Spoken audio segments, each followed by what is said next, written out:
प्राची को ऐसा लगता था कि वो जब जब अमन के आसपास जाती है ना, तो उसके संग कुछ गलत हो जाता है, अनहोनी हो जाती है। पता नहीं पर क्यों प्राची को ऐसे लगने लगा था कि वो अनलकी है अमन के लिए।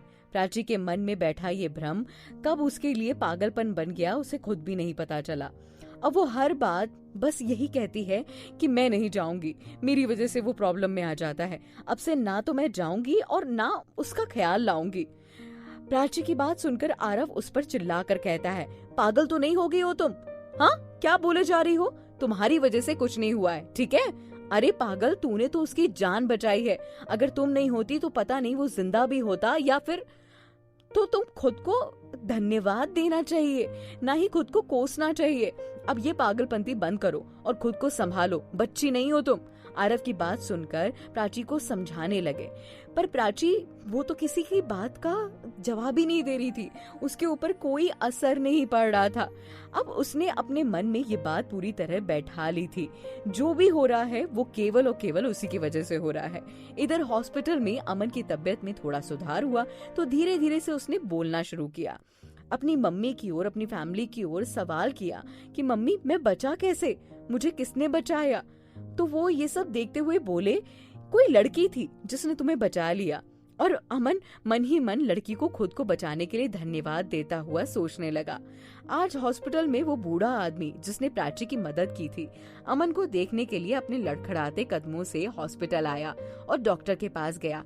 डॉक्टर पहले उससे मिल चुका था, वो जानता था कि अमन को यही हॉस्पिटल लेकर आया था उस लड़की के साथ, इसीलिए उसने उसे कुछ नहीं कहा।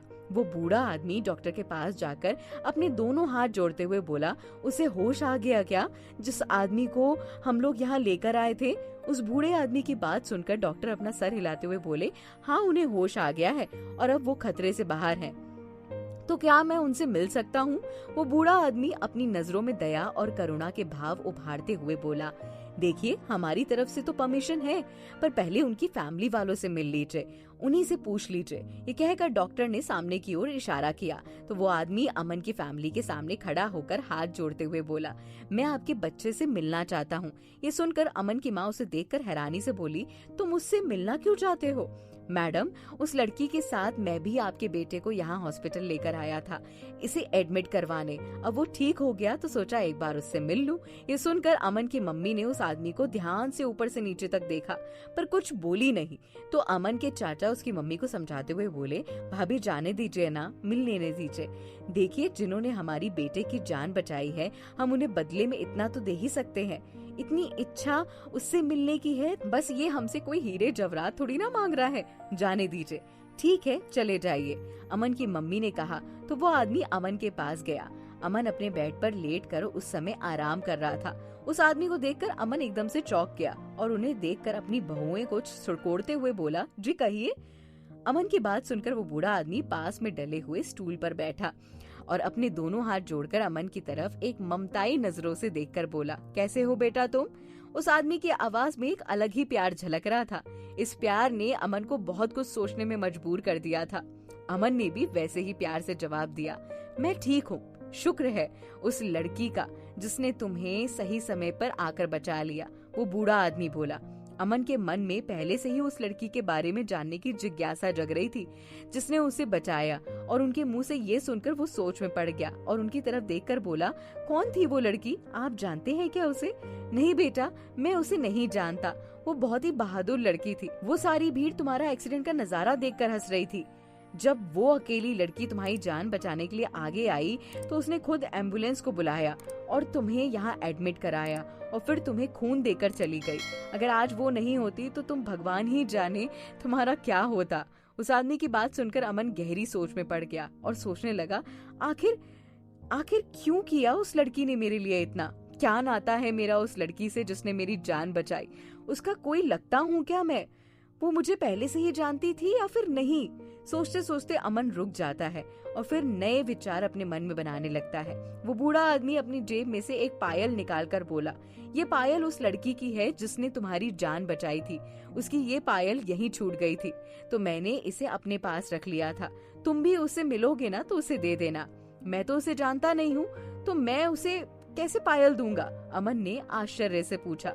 बेटा, जैसे मैंने तेरी जान बचाई है और मैं तुमसे मिलने आया हूँ, तो क्या पता वो लड़की भी तुमसे मिलने जरूर आएगी, तो तुम अपने पास रख लेना और उसे वो दे देना। ये कहकर वो बूढ़ा आदमी अमन को जबरदस्ती वो पायल देकर वहाँ से चला गया। उसको जाते ही अमन खुद में बड़बड़ाया, ये लड़की जो मेरे लिए इतना कुछ कर रही है, वो मुझसे मिलने आएगी या नहीं?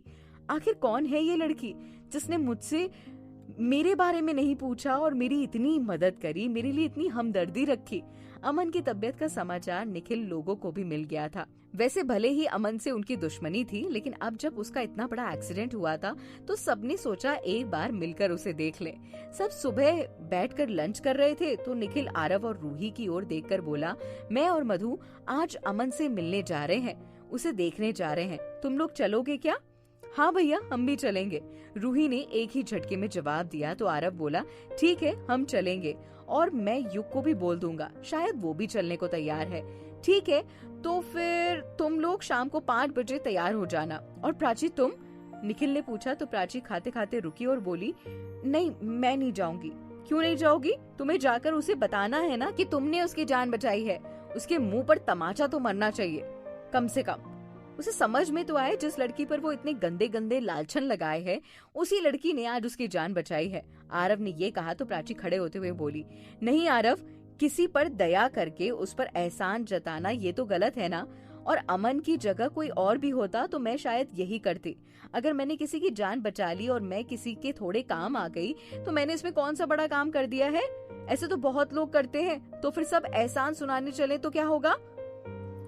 तुम चल क्यों नहीं रही हो ये तो बताओ, मधु ने प्राची की ओर देखकर कहा। बस ऐसे ही मेरा मन नहीं है, तुम लोग जाओ।